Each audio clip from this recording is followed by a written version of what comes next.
करौथा गांव है एक, जिला रोहतक के अंदर, रोहतक झज्जर रोड पे, और वहाँ गरीबदास जी का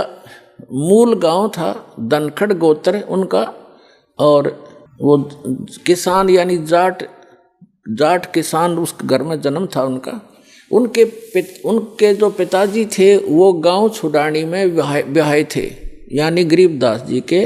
नानके थे वो छुडानी में, और गरीबदास जी की माता का कोई भाई नहीं था, जिस कारण से गरीबदास जी के पूज्य पिताजी श्री बलराम जी नाम था उनका धनखड़, और वो अपने ससुराल में घर जमाई रहने लग गए थे। वहाँ जमीन बहुत घनी थी, आज के 1400 एकड़ जमीन, उस समय के 2500 बीघा, वो बीघा दूसरा होता था, तो इतनी जमीन संपत्ति थी, तो वहाँ रहने लग गए। वहाँ जाने के बाद, छुडानी में जाने के बाद 12 वर्ष के उपरांत गरीबदास जी का जन्म हुआ था, और गरीबदास जी आजीवन वहीं रहे। उनकी संतति है आज भी, आधा गांव लगभग धनखड़ गोत्र से है, छुडानी, जिला झज्जर, हरियाणा।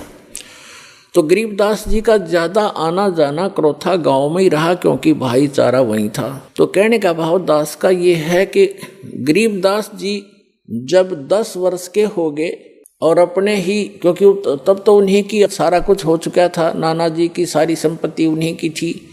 लगभग 150 गव्य रखा करते थे, क्योंकि ज़मीन बहुत थी, उसमें चरागाह बना देते, वर्षा हो जाती, कुछ खाने के लिए